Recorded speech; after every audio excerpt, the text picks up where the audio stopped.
Hello friends, আজকের আমি বলবো Realme P4 পাওয়ার ভার্সাস Motorola EDG 70। এই দুটোর মধ্যে আজকে কম্পেয়ার করবো যে এই দুটোর মধ্যে বেস্ট কোন মোবাইলটা। ঠিক আছে, তো চলো প্রথমে বলবো আমি প্রসেসরের দিক থেকে বলতে গেলে Realme P4 পাওয়ার এ হচ্ছে আছে Dimensity 7400 প্রসেসর।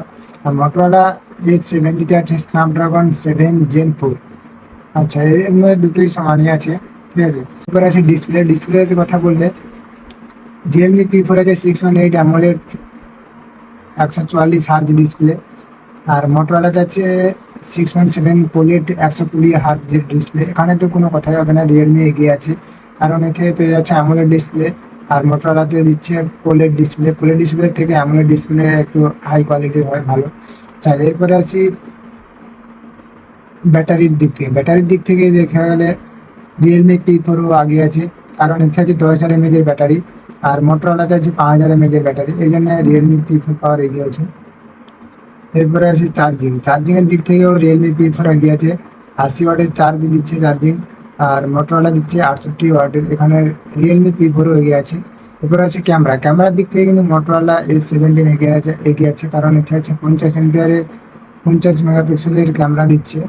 ঠিক আছে, আর এখানে দিচ্ছে তোমাকে 16 এমপিয়ারের ক্যামেরা রিয়েলমিতে, এই জন্য মোটরোলা ক্যামেরার দিক থেকে এগিয়ে আছে অনেকটাই। তো এরপরে বলবো স্টোরেজের দিক থেকে মোটরোলা S70 এগিয়ে আছে, কারণ এতে দিচ্ছে 256 জিবি স্টোরেজ। আর Realme P4 দিচ্ছে 128 জিবি স্টোরেজ। এখানে তুমি মোটরোলা এগিয়ে আছে অনেক। আচ্ছা, এরপরে আসি প্রাইজের দিক থেকে মোটরোলা একটু এগিয়ে, কারণ এতে একটু দাম একটু বেশি বাজেটের থেকে, কারণ এতে আছে 28,999 আর রিয়েলমিতে দিচ্ছে 27,999। 1,000 টাকা কম বেশি আছে দুটো ফোনের মধ্যে, কিন্তু এবার দেখতে গেলে কোনটা বেস্ট হবে। আচ্ছা, তুমি যদি ক্যামেরা আর যদি স্টোরেজের দিক থেকে যদি নিতে চাও, তাহলে মোটরোলা EDG 70 নাও। আর যদি তুমি যদি গেমিং যদি খেলতে চাও আর ভালো প্রসেসর, ভালো ব্যাটারি যদি ব্যাকআপ যদি পেতে চাও, তাহলে তুমি Realme P4 নাও। বাজেটের মধ্যে 1,000 টাকা কম মানে অনেক, এই জন্য Realme P4ও ঠিক আছে। আর তুমি ক্যামেরার দিক থেকে যদি নিতে চাও, তাহলে মোটরোলা EDG 70 নাও। তো ফ্রেন্ডস, আমার এই চ্যানেল নতুন যদি হয় চ্যানেলটিকে সাবস্ক্রাইব করে দাও।